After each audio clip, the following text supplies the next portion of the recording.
Hi friends, ఈరోజైతే మీకు నేను చింత చిగురు రొయ్యల కర్రీ అయితే ఇగురు ఎలా చేస్తారైతే నేను చూపిస్తానండి. ఇది one of the best curry అయితే అని చెప్పొచ్చు. గిన్నె అయితే వేడైనాక ఒక 2 స్పూన్స్ అయితే ఆయిల్ వేసుకోవాలండి. ఆయిల్ వేడైందండి. ఆయిల్ వేడయ్యాక అయితే మనం ఆనియన్స్ అయితే వేసుకొని బ్రౌన్ కలర్ వచ్చే వరకు అయితే ఫ్రై చేసుకోవాలండి. ఇంకో సైడ్ అయితే ప్యాన్ పెట్టుకొని మనం తీసుకున్న రొయ్యలు ఉన్నాయి కదండి, అవి అయితే లైట్గా ఫ్రై చేసుకోవాలి. ఆయిల్ ఏమి వేయని అవసరం లేదండి. ఇదైతే లైట్గా ఇలా మంచిగా ఫ్రై చేసుకోవాలండి ఒక 2 మినిట్స్. చూడండి ఫ్రెండ్స్, ఆనియన్స్ అయితే ఇలా కొంచెం మగ్గాయండి. ఈ టైంలో అయితే మనము పచ్చిమిర్చి కూడా యాడ్ చేసుకోవాలి. అలాగే ఒక టమాటా కూడా వేసుకొని అయితే ఒకసారి మిక్స్ చేసుకోవాలండి. ఇది కొద్దిగా మగ్గాలి. సో మనం దీనికైతే కొద్దిగా సాల్ట్ కూడా వేద్దాం. ఇప్పుడు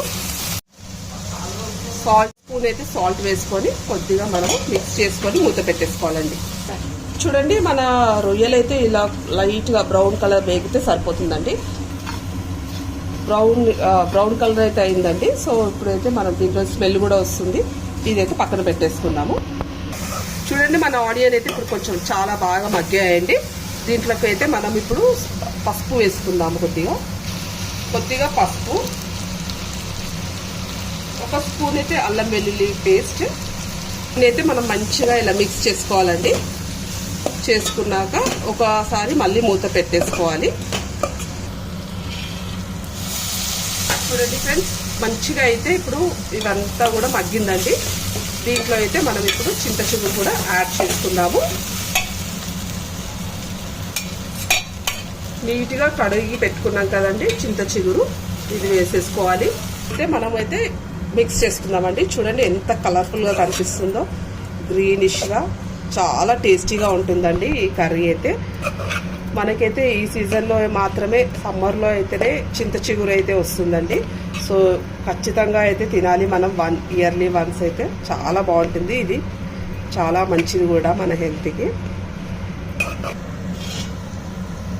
చూడండి ఫ్రెండ్స్, ఇందులో అయితే మనము ఇప్పుడు కొద్దిగా కారం అయితే వేసేసుకుందాము. అంటే మనకు తగినట్టుగా వేసుకోండి. మీరు స్పైసీగా తింటే స్పైసీగా, మీరు ఎలా తింటారో అలా కరెక్ట్గా వేసుకోండి. నేనైతే సాల్ట్ ఫస్టే వేసాను కాబట్టి దీంట్లో అయితే సాల్ట్ వేయనండి నేను. ఒకసారి మంచిగా మిక్స్ చేసుకుందాము. అయితే మనమైతే ఇప్పుడు కొద్దిగా వాటర్ కూడా యాడ్ చేసుకుందామండి. మనమైతే ఈ రొయ్యల్ని అయితే నీట్గా వాటర్లో అయితే క్లీన్ చేసి పెట్టుకోవాలండి. కొద్దిగా, ఎందుకంటే ఇందులో కొద్దిగా ఇసుక ఉంటుంది, మంచిగా కడిగి పెట్టేసుకోవాలి.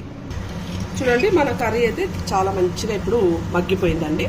సో లాస్ట్ ఫైనల్గా వచ్చేసి అయితే మనము ఇలా క్లీన్ చేసి పెట్టుకున్న రొయ్యలు అయితే దీంట్లో వేసేసుకోవాలి. మనము చాలా టేస్టీగా, స్మెల్ మాత్రం భలే వస్తుందండి. చాలా బాగుంటుందండి కర్రీ అయితే. ఇది అయితే మన పెద్దవాళ్ళు చేసే కర్రీస్ నుంచి అయితే నేను నేర్చుకున్నానండి. మా ఇంట్లో వాళ్ళు కూడా రెగ్యులర్గా చేస్తూ ఉంటారు.